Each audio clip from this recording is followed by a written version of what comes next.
Yes, people, and welcome back to another video on the Bridge YouTube channel where we bring you all things Chelsea. And I am your host today, the Bridge 258, and we're here to discuss the latest scouting report that I've got for you, which is on Paulo Dybala. Let's get into it. So, I'm pretty sure we all know who Paulo Dybala is, but I'm just going to give you guys a nice little short bio just to explain who the player is and how many goals and assists he's had. So, Paulo Dybala is a central attacker midfielder who plays for Roma. He's 29 years old. He has played 22 times in the league this season, scoring 12 times and assisting 6 times in the league this season. Now let's go over some of the strengths and weaknesses of Paulo Dybala. If we go to start with his strengths, one of his main ones is his passing. He's a very good passer, particularly his through balls and his crosses in particular. Very good at that. He's able to find his man. He's also able to, he's also able with his through balls to find a striker who usually plays behind, or the winger who's on either side of him. And he's just a very good passer in general, as I've said before. Just some stats to give to you guys. He's got 0.26 assists per 90, and he's got 2.62 key passes per 90. So clearly, he plays his position very well as the cam, as the 10, passing the ball around, getting it into the striker or the winger to score the goal. Or making the pass before the pass to get his team through on goal.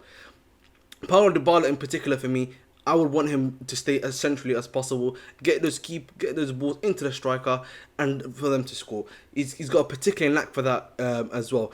For example, this season he's been working with Tammy Abraham. I mean, listen, let's be real, guys. Tammy Abraham, he's an alright striker, but when you've got that sort of guy in front of you, man, it's hard for you to be getting as many assists as you can. And the fact that he's got 6 assists playing in front of someone like him is only a testament to show how good of a player Paulo Dybala is. Let's go on to his next one, which is his next strength, which would be dribbling. So Paulo Dybala is a very good dribbler. I'm pretty sure you've seen a lot of comps of him going past 2-3 players. He's able to take on one man, go past him, go past another man, go past a third man, and then he usually shoots after that, which is because he prefers to shoot from long range as well. But we'll discuss that a bit later, teasing too much. But where was I? Yeah. When it comes to dribbling, he's a very good dribbler, can beat his man when he wants, and again, that's a good thing in general. As a 10, you want your guy to be able to beat his man, which would usually be the defender, and then pass that ball straight into the striker for him to score, or the wingers who are on either side. And the fact that he's got that in his locker to be able to pass not just 1, 2, or 3 man at this, when he's driving that ball forward, it's only a testament for me that he's a very good player. Now let's move on to the next topic. The next strength, I should say, which is striking. So he's a very good long distance striker. Like that, there is no doubt about that. I'm pretty sure again, many of you guys have seen, if you've ever seen a Paulo Dybala comp, he's shooting from range is ridiculous. He's a very good free kick taker as well. Usually if you're a good long range shot maker, you're very good at making free kicks as well. So in general, is a very good striker, very good at long range. He sometimes even plays as the shadow, as a false 9 at times at Roma. He's played, one time at times where he's basically the striker essentially. For example, a good stat I can give for you guys is that he's got 0.64 goals per 90. So again, it only shows you that he's got the ability to shoot and hit that ball in the back of the net. He's also got 5.39 shots creating actions per 90. So he's literally creating for himself 5 shots. So again, that's only another testament to the fact that he's able to get off at least a minimum of 5 shots. At most 5 shots. If it's 0.39, usually means that he's getting 6, possibly even 7 at times. Shot creation actions happening. So again, with Paulo Dybala, that's another thing where you look at your 10. Sometimes if a striker is not striking, he's not basically putting the ball in the net. He's having a rough time. You sometimes rely on your 10 to be able to make those shots. That maybe a striker can't. Is a good backup to have. And again, with having Nkuku, who's a very good striker of the ball, maybe having Dybala as that backup who can do that similar situation, can do that similar thing, can only be a bonus. Can only be a bonus in my eyes as well. So I've spoken about all the strengths, I've lauded about him quite a bit as well, Paulo Dybala, but let's go over some of his weaknesses now. And I think for me, there are 2 things in particular I would say. First things first, I think it's just height. Paulo Dybala is the same height as me, 5, I think he's actually short, I think he's 5'7", 5'8" ish. in general, again, as a 10, do you want him to, of course, with like a bit more height on him? Sometimes, in the aerial battle, he's not going to be able to, fight your 6'1", 6'2", or maybe 6'3" defender, aerially. And again, is that much of a weakness for me? Again, it's not necessarily a problem as long as maybe your striker is a bit more taller and he can do that, maybe that high battle alongside the defender, and then he can maybe come from the side and just get that rebound, get the head of the ball from the striker onto him. So, as almost like a layoff, essentially. So, I don't think that's necessarily a weakness, but it is a potential weakness there. And, in the Premier League, we've got quite a few tall players. So, maybe for him, it's not going to, maybe for him, it will potentially be a weakness where, these guys just bully him, by just getting their headers ahead of him, bullying him off the ball as well, which could be a potential issue as well. But the main one for me is his injuries. Paulo Dybala is an extremely injury-prone player. He's only played 22 times in the league for Serie A this season, a league where I would argue is less physical than the Premier League. And when you come to the Premier League, physicality is a big thing. They're gonna be hitting you with tackles straight away. They're gonna be, they're gonna be giving you tackles to let you know, I'm here, big man. I'm behind you. I'm on you, big man. So, listen, man.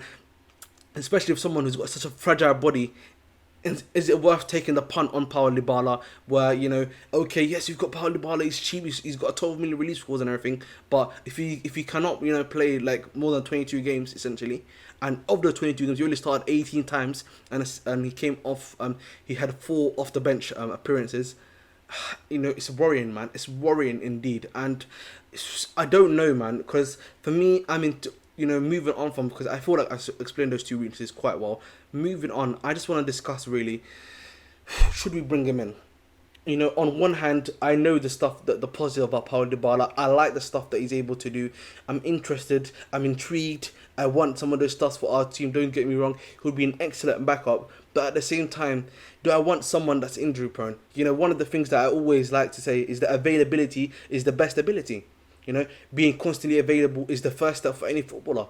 And, again with Paulo, yes, he's a great player. Yes, he can do all those things. But if he's not there for you the moment you need him, is that a good thing? And I don't know, man. I don't think so. And then when you've got other options, maybe like a Cherky that you can possibly go for Chelsea Football Club. One who's younger. He's got a similar, in my opinion, some similar attributes to him. Maybe not necessarily the long shots, but he's got similar attributes to him. Plays the same position, can be a backup, has a high ceiling because he's only, if I'm not mistaken, 19, 20 years old. Then is it just not better to take a punt on Cherky? Yeah, he may be a bit more like £30 million, but he's only 20, 21. He can grow. He can become even a better player than Paulo Dybala was, and he's got the availability aspect for him as well. So. Again, it's a weighing up scale. It's weighing up the scales. Do you want one thing? Do you want the other thing? And at the end of the day, for me, Paulo Dybala, I would love him to come to the club, but I don't necessarily think that he's the right man for the job. He's not necessarily the right man for the job, in my opinion. But give me your thoughts, guys. Do you agree with me that Paulo Dybala shouldn't come to the football club and we should be looking at someone like a Cherky instead? Let me know in the comments below. And finally, please make sure to like, share, subscribe. You're on 239 subscribers right now. This is Sunday. Let's get to 250 subscribers, please. 250 subscribers, please. That's what I'm aiming for. To be the best, you gotta beat the best. So 250, that is the aim. You know what I'm saying? 250. Also, just remember, I do my usual live. I usually record my videos daily. Sometimes right now it's obviously in regards to Chelsea news, nothing much. Discussing some scouting reports and possible players you could be bringing in. If there's no news tomorrow, I can guarantee you that I will finally do the Mateus Franca scouting report. I know I've been lagging on that one still, but that will come very, very soon. And that is all. And remember, guys, to stay blue.